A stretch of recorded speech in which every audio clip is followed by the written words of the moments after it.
Hey, lady, get over here. Get over here.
Hey, lady, get over here.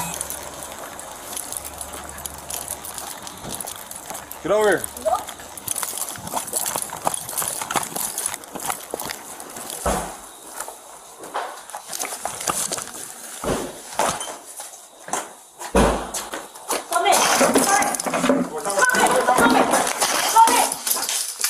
You're gonna get shot!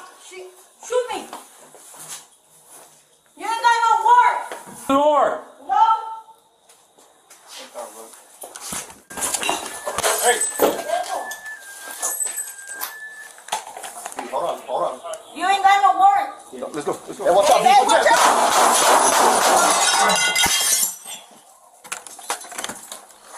Hey!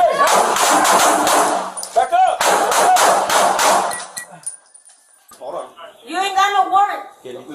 Oh, okay, watch out. Watch out. Go, get him. Hey, watch out, Hey, watch out!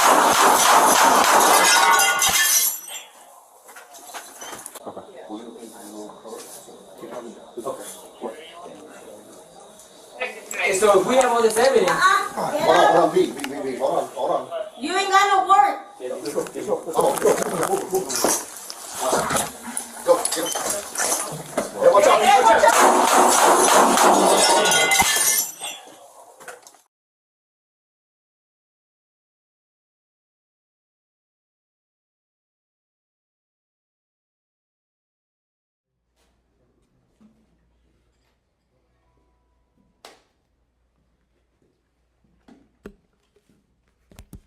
How's everybody tonight?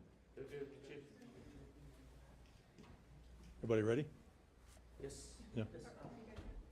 So before I start, I want to just say up front, and I'll remind you again at the end, that I'm not going to take any questions because this is an active investigation, all right?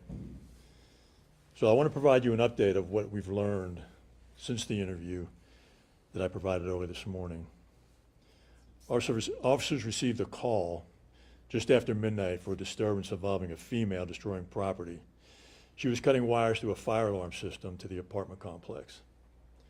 When officers arrived, they contacted the woman, a 46-year-old named Melissa Perez, who was speaking with Sapd in the parking lot. When they contacted her, she provided them with her name, date of birth, and apartment number. It appeared that Ms. Perez was having a mental health crisis. Officers attempted to get her to walk toward their patrol car, but she ran back to her apartment and she locked the door. Officers tried to speak with her through an open window after they determined that the damage to the fire alarm was a felony criminal mischief. One officer removed the screen from an open window on the porch, after which Ms. Perez threw a glass candle at the officer. The officers backed up and waited for additional officers and a supervisor to arrive. When other officers arrived, one group of officers positioned themselves at the front door of the apartment, while another group was in the back of the apartment at the rear patio. Officers continued to order Ms. Perez to come outside, but she refused. The officers who were positioned at the patio were the officers involved in the shooting. One officer spoke to Ms. Perez, and two officers jumped the railing to get onto her patio. One officer reported that Ms. Perez had picked up a hammer and was approaching them from inside.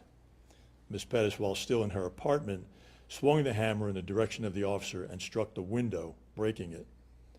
One officer fired his weapon at Ms. Perez. Afterwards, after the first officer fired his weapon, Ms. Perez didn't appear to have been struck initially, and she stepped back away from the window toward a hallway. Ms. Perez advanced toward the window again while still holding the hammer, and all three officers opened fire. Ms. Perez was struck at least 2 times. After the shooting, Ms. Perez officers forced their way into the apartment and provided medical aid before EMS arrived. Ms. Perez was pronounced deceased at the scene by EMS.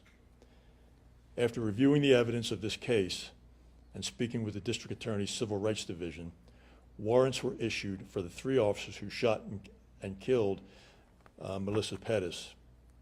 The 3 officers are being charged with murder. They've already been taken into custody.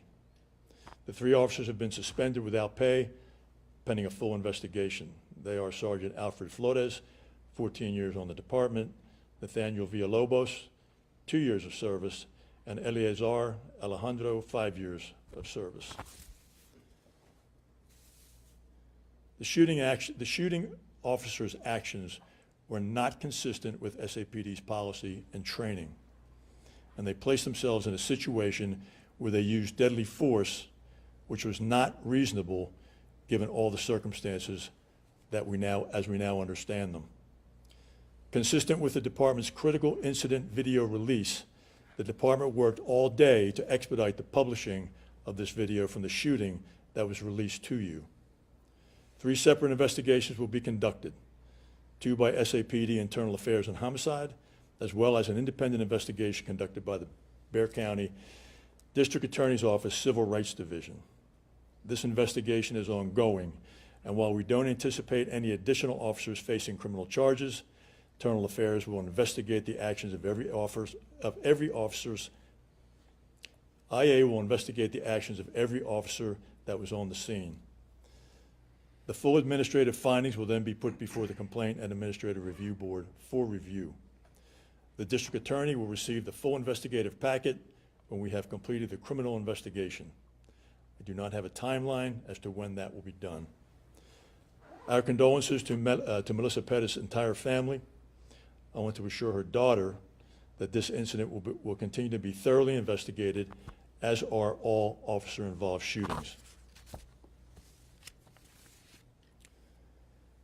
This event does not accurately reflect the high level of dedication and commitment demonstrated by our over 2,500 officers, nor should it undermine the extensive and advanced training we provide to ensure the safety of both our officers and the community that they served. And again, as I said in the beginning of this, I will not take any questions because this is an ongoing investigation. Thank you very much for showing up tonight. Thank you, sir. Thanks. Thank you, sir.